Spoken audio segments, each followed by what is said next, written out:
Chicos, nuevamente bienvenidos a la clase de cívica.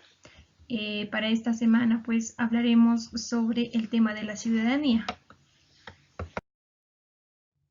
Muy bien, pues decimos que la ciudadanía pues va a ser la condición del hombre moderno que se caracteriza por ser una persona autónoma, es decir, sin lazos de dependencia personal. Si hablamos en aspectos históricos o términos históricos, no es esclavo ni siervo. Por ende decimos que las personas o los ciudadanos tienen derecho y también tienen deberes, responsabilidades, para lo cual debe cumplir para la comunidad peruana o política, es decir, para el Estado, ¿no? Entonces decimos que también los ciudadanos tienen derechos civiles y derechos políticos. ¿Cuál es la diferencia? Pues los derechos civiles vienen a decir que es la libertad para actuar sin impedimentos que bloqueen pues la acción ni restricciones que los obliguen a actuar de una manera no deseada. Pues decimos, el ciudadano puede hacer todo aquello que la ley no prohíba. Pues decimos también los derechos civiles son la libertad de la persona, libertad de palabra, libertad de pensamiento, de fe, ¿no? Derecho a una propiedad personal y así establecer pues contratos válidos y derecho a la justicia. Nuestros derechos pues están consagrados todo respecto a la constitución política. En eso nos vamos a basar. En cambio, un derecho político va a decir la libertad para decidir libremente y participar activamente en los asuntos públicos. Los derechos políticos eh, pueden ser, en este caso, el derecho al sufragio, al derecho de ocupar cargos públicos. En este caso, nuestros derechos políticos están consagrados, pues, todo respecto a la constitución política. Y también teníamos un derecho que son los sociales, es decir, son aquellos que nos permiten a participar pues de la riqueza y del bienestar que produce la sociedad. Pues los derechos sociales van desde el derecho a un mínimo bienestar y seguridad económica hasta el derecho a compartir plenamente el patrimonio social. Pues este va a ir viviendo con seres civilizados, ¿no? De acuerdo a los patrones vigentes en la sociedad. Nuestros derechos sociales están consagrados en la Constitución Política del Perú.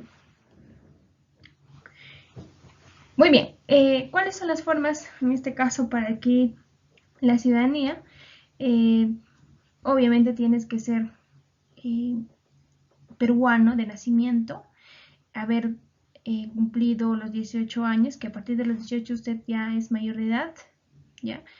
Otro, por su ejercicio, requiere pues la inscripción electoral en el RNIEC, ¿ya? En el registro de identidades. Entonces aquí te muestro una imagen que a partir de los 18 años usted ya va a ser ciudadano, es decir, puede ejercer como los derechos de sufragio, por ejemplo, puede elegir y también usted puede ser elegido como algún político, ¿no? Algún cargo político. Siguiente tenemos los derechos del ciudadano peruano. Pues los derechos del ciudadano peruano, eh, como te iba mencionando en la anterior diapositiva, podemos elegir y también nos pueden elegir libremente, es decir, cada uno de ellos son representantes pues de nuestro país, de la región, de la provincia, el distrito. ¿No es así? Tenemos derecho al sufragio, al voto, una vez que seamos mayor de edad. Por otro lado, eh, también participamos en los asuntos públicos del país mediante un derecho de participación y control ciudadano. Y que nos representan, por ejemplo, aquí son los congresistas, que actualmente son 130.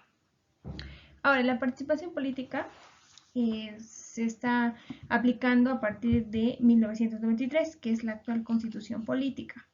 Pues la participación ciudadana pues se da con la iniciativa legislativa, es decir, aquí se puede formular un proyecto de ley, ¿no? Donde a través de los congresistas esto se puede debatir y así se puede aprobar o no esta nueva ley. Entonces también aquí la ciudadanía participa. Lo que es en la iniciativa de reforma constitucional Es decir, la constitución política se puede modificar en partes o en totalidad. Es decir, se puede cambiar, pero hasta ahora está pues siendo vigente, que es esta constitución de 1993, que sí, se ha dado reformas, se ha dado cambios, modificaciones, quizás en algunos artículos, pero así en su parcialidad no se ha cambiado. Ahora, el referéndum va a ser la consulta popular de todos los ciudadanos, ya sea en este caso para una reforma constitucional o para otros temas importantes. Aquí el referéndum, pues participan toda la ciudadanía, el pueblo. El control ciudadano, por otro lado, se da pues a la revocatoria. En la revocatoria vamos a entender que mediante ella solicitamos la interrupción del mandato de las autoridades pues elegidas por los ciudadanos. Ya en este caso, si un alcalde no lleva bien su gobierno, entonces tiene derecho, es decir, la población, a colecta de firmas y así poder elegir a otro alcalde. En cambio, la remoción va a ser pues la interrupción del mandato de autoridades, pero estas no van a ser designadas por el mandato popular o por la ciudadanía, sino aquí puede ser por el cargo de los funcionarios. Por ejemplo, cuando el presidente de la República elige a sus ministros, ¿qué pasa? ¿No? Él mismo tiene la facultad de remover, es decir, cambiar o elegir a otro ministro. Ahora, la rendición de cuenta pues va a ser la interpelación a las autoridades respecto a la ejecución del presupuesto y el uso de recursos propios, en este caso de los alcaldes, del presidente de la República o los funcionarios, ¿no? Funcionarios públicos que ejercen pues el día de hoy. Por lo tanto, ellos tienen el deber de dar una rendición de cuenta cuáles son los presupuestos, en qué proyectos se ha evaluado o se ha utilizado ese monto de dinero. Entonces, ellos tienen todo el deber y nosotros como ciudadanos tenemos el derecho de reclamar una rendición de cuenta.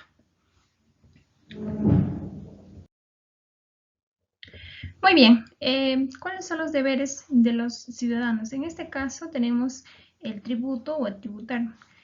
Es decir, para nosotros tributar tenemos que tener, por ejemplo, el RUC, que significa el registro único del contribuyente. Y aquí pues va a registrar los datos o las actividades económicas que realiza dicho ciudadano.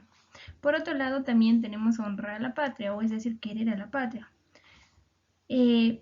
Salvo que haya una traición de patria, y ahí sí en la Constitución Política te menciona que esto está penado. Por otro, vamos a respetar el orden jurídico, es decir, desde la Constitución Política hasta los gobiernos locales, que lo cual ustedes por cultura general deben saber la estructura del Estado.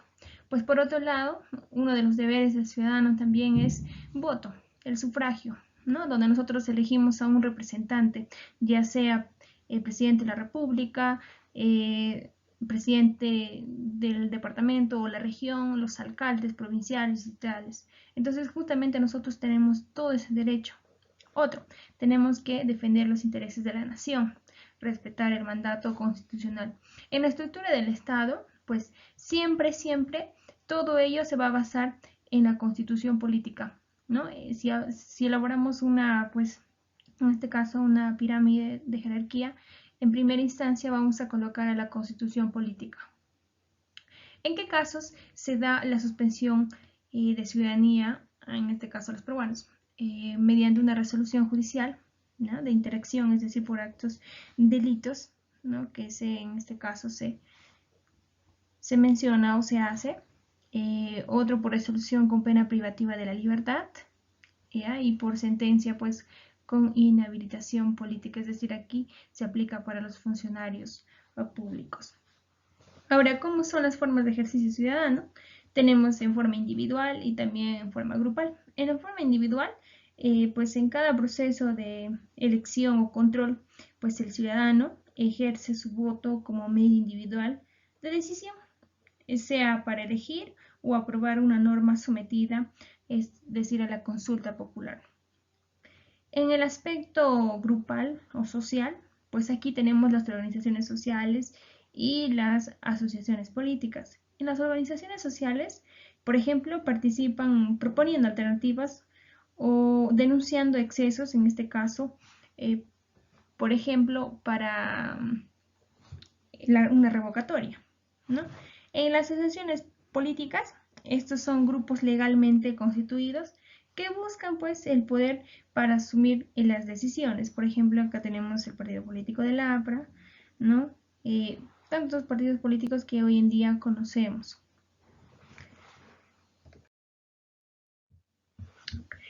Muy bien, en esta última parte te estoy pidiendo 4 actividades el cual usted va a desarrollar. El último, te menciono que usted va a elaborar una historieta de la ciudadanía. Pues, habiendo hablado de todo el tema, usted va a desarrollar. Este es un esquema tentativo o sugerente el cual puede desarrollar.